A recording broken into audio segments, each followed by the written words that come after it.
இன்றே டவுன்லோட் செய்து உங்கள் ஃபேவரட் ஷோக்களை என்ஜாய் பண்ணுங்க. நீ தானே இந்த ஏரியால கஞ்சா பிசினஸ் பண்ற? எங்க ஒளிச்சு வச்சிருக்க? நான் உன்னை ஃபுல்லா செக் பண்ணணுமே. நான் எந்த பிசினஸும் பண்ணல, என்ன விடுங்க.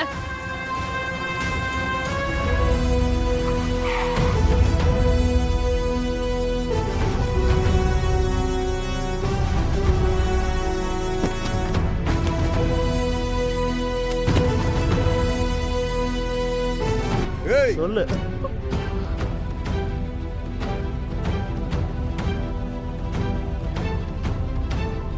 என்ன மிஸ்டர் மணி, ரொம்ப தீவிரமான விசாரணையா இருக்க? இல்ல சார். என்னையா இல்ல நொல்லன்னு வெளியே வா. ஒரு பொண்ணு மேல கை வைக்கிறதுக்கு உனக்கு யாரையும் அதிகாரம் கொடுத்தது? இல்ல சார், அது வந்து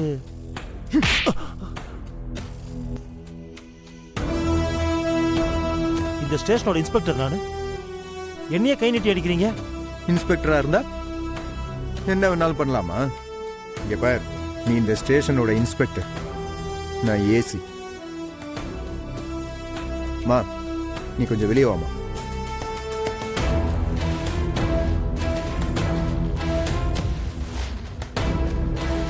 ஒரு பொம்பளை நைட் அரெஸ்ட் பண்ணி கூட்டிட்டு வர்றதுக்கு உனக்கு அதிகாரம் கிடையாது. அப்படியே வந்தாலும் ஒரு லேடி கான்ஸ்டபிளை வச்சுதான் கேஸை என்கொயரி பண்ணணும். என்கொயரி முடிச்சு மேஜிஸ்ட்ரேட்டை ஒப்படைக்கணும். இதெல்லாம் உனக்கு தெரியுமா இல்ல தெரியாதா? சார், வண்டிக்கு சரியான டாக்குமெண்ட் இல்ல, அதனாலதான் சந்தேகத்தினால அரெஸ்ட் பண்ணிட்டு வந்தேன், அவ்வளவுதான் சார். எதுவா வேணாலும் இருக்கட்டும், நீ எப்படி அவங்கள தனியா கூட்டிட்டு வந்து ட்ரெஸ்ஸை செக் பண்ணலாம்? என்ன பொறுக்கி வேலை பண்றியா? டிபார்ட்மெண்ட் உன்ன மாதிரி ஆளுங்களால தான் அசிங்கப்படுது. இங்க பார், நான் அடிச்சதை எங்கேயாச்சும் வெளியே சொல்லி கம்ப்ளைண்ட் பண்ணணும்னு நினைச்ச, நான் எதுக்காக உன்னை அடிச்சேன்னு சொல்ல வேண்டியது இருக்கு. வேண்டாம் சார்.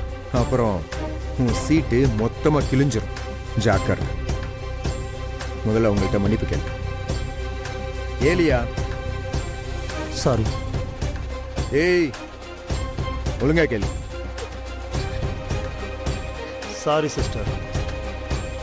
நீங்க வாங்க.